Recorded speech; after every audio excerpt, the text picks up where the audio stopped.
In my first year in the cake business, I didn't lose thousands on some dramatic disaster like you see in most business failure videos. Nope, I lost it $50 at a time through these tiny, embarrassing mistakes that nobody talks about. And today, I'm sharing every single one of these mess-ups that each cost me less than a tank of gas, but holy buttercream, they added up fast. I'm Maria, and let me just say, my first year wasn't destroyed by some grand failure or anything like that. It was death by 1,000 paper cuts, each one teaching me what I call a $50 lesson that I should have learned for free, you know? Because if you can make a decent cake for your friends and family, you already have what you need. You may simply need to stop bleeding money like I did. Okay, so mistake number 1, and this one makes me cringe every time I think about it. I gave away free tastings to literally anyone and everyone who asked. Like someone would call and be like, oh, can I just try a few flavors? And I'd be like, sure, come on over. 6 cupcakes here, 8 mini cakes there. It seemed harmless, right? I mean, I'm just being nice, building relationships. But then, and this is where it gets painful, I actually did the math. Each of these tastings cost me about $15 in ingredients and time. Just the ingredients alone, I'm talking vanilla extract, butter, eggs, that stuff, adds up fast when you're not charging for it. Times 3 tastings per week, that's $45 weekly. 45. Do you know what $45 weekly turns into? $2,340 per year in free samples to people who, wait for it, never actually ordered anything. They'd come, eat my cupcakes. Oh, these are amazing. And then crickets. Here's what I figured out though. Tastings aren't samples, they're consultations. So now I charge $25 for tastings, and it's credited toward their order if they book. Serious buyers don't mind paying that. The freeloaders, they disappear faster than buttercream in August heat. That one $25 fee saved me $2,000 and probably 50 hours of my time.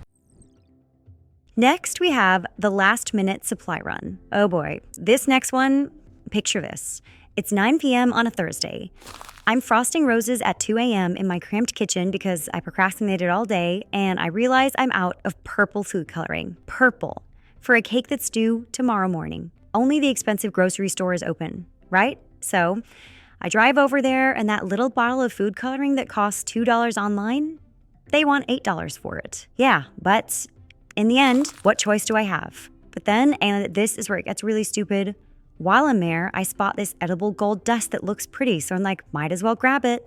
That's $15. Then I see fondant and think, oh, I might need this next week. So into the cart it goes, another $12. And because I'm stress eating by this point, I grab a candy bar, $3. Plus gas to get there and back, $12. Total damage, $50 for what should have been $2 worth of supplies.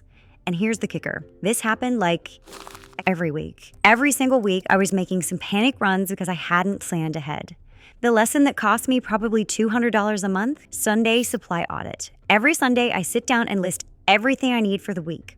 One bulk on my order. No more panic runs, no more paying grocery store markup, no more stress eating in parking lots. It's like meal prep, but for your cake orders. Mistake number 3, we have the undercharge upgrade. Okay, this one still makes my timer go off, you know? Customer calls and says, the cake looks perfect, but can you just add a few roses? And me, being the people pleaser I was, I'm like, sure, no problem, happy to help. Those roses took an hour, a full hour of my time. Shaping, coloring, placing them just right, and I charged nothing, $0. My hourly rate at the time was $35. So I literally gave away $35 of labor because I couldn't bring myself to say, that's going to be an additional $35. This happened with every single order. Can you just add some writing? Just. Can you just make it a little taller? Just. Can you just change the color scheme? Every just was just money walking right out of my door. And here's what's wild. I was treating additions like they were no big deal, when really, they're the most profitable part of the whole cake. The base cake, that's break-even territory. The upgrades, that's where you actually make money. So now, when someone says, can you just add roses? I smile and I say, I can absolutely add roses. That's a $30 enhancement. And they'll look gorgeous on your cake. Lost the cheap clients who wanted everything for free, kept the good ones who appreciate quality work. Next, we have the nice girl delivery. Oh, the delivery trap. This one's probably the worst because it felt so innocent when you think about it. Customer would call and be like, "This is perfect, but could you deliver it? I'm only about 20 minutes away." 20 minutes there, 20 minutes back, plus loading time, setup time if they want me to arrange it. We're talking a full hour of my day. Gas costs about $10 round trip. My time, even at my old undercharging rates, that's $30 minimum. But did I charge for delivery? Of course not. I wanted to be the nice cake lady. I was doing this twice a week at least. Twice. That's $80 weekly just gone. $4,160 per year in free delivery. $4,000. That's a pretty nice vacation I delivered right to other people's doorsteps. And you know what the really frustrating part was? Half these people lived closer to fancy bakeries than I did to them. They just liked getting personal service for grocery store prices. The fix was actually pretty simple once I got over feeling guilty about it. Delivery starts at $25 for the first 10 miles, $2 per mile after that. That's when you get started. Depending on how you price your offers, there are actually better strategies for this. Or they can pick up at my place, because here's what I learned. Being nice doesn't pay rent. Being professional does. And the customers who really value your work, they don't mind paying for the service. Okay, this one's going to sound familiar to probably half of you watching. My friend Sarah asked me to make a cake for her daughter's birthday. My normal price at the time was $80 for that size cake, but we're friends, so I charged her $40. Half price. I felt so generous. Well, Sarah told her friend Jennifer that I make $40 cakes. Jennifer told her friend Lisa. Lisa told her neighbor Maria, different Maria, not me. And suddenly, I'm known in this entire social circle as the $40 cake girl. Each of these cakes should have been $80. So every time someone ordered my friend price, I was losing $60 in income. Times 10 referrals from that original circle, that's $600 gone. $600 because I wanted to be nice to one friend. But here's the real kicker. Those friends of friends weren't even getting friend prices. They were getting what they thought was my regular prices. So I was working for half the pay while they thought they were paying full price. It's like the worst of both worlds. And you know what I realized? Real friends want you to succeed. They want to see your business thrive. They don't want you subsidizing their parties. So now, friends pay full price or they can get a grocery store cake. It sounds harsh, but guess what? I kept the real friends and lost a couple of people who were just using the connection for cheap cake.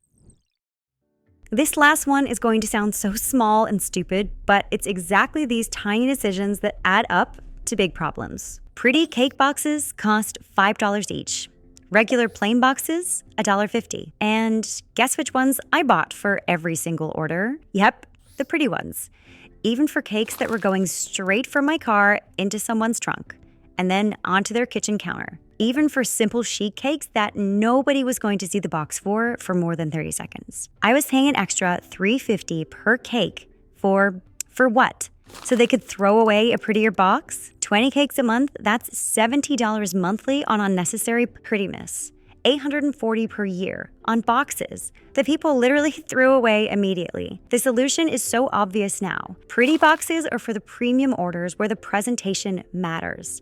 Regular boxes for regular orders. Save the fancy packaging for people who are paying fancy prices. It's like you don't serve a casual Tuesday dinner on your wedding china, right? Okay, so let's do the math together because this is where it gets really real. These weren't dramatic failures. These weren't big, obvious mistakes. They were small bleeds that I didn't even notice until I actually sat down and calculated it all out. Tasting tax, $2,340 per year. Supply runs, $2,400 per year. Free upgrades, $1,820 per year. Nice girl delivery, $4,160 per year. Friend discounts, $600 per year. Box lead, $840 per year. Total annual loss, $12,160. $12,000. That's not business failure. That's business suicide by kindness. That's more than most people save for retirement in a year, and I was just giving it away, $50 at a time. And the worst part, I thought I was being professional. I thought I was building relationships and providing great customer service. Really, I was training people to expect free work and premium service at bargain prices. But here's where the story gets good. Year 2, I plugged every single one of these leaks.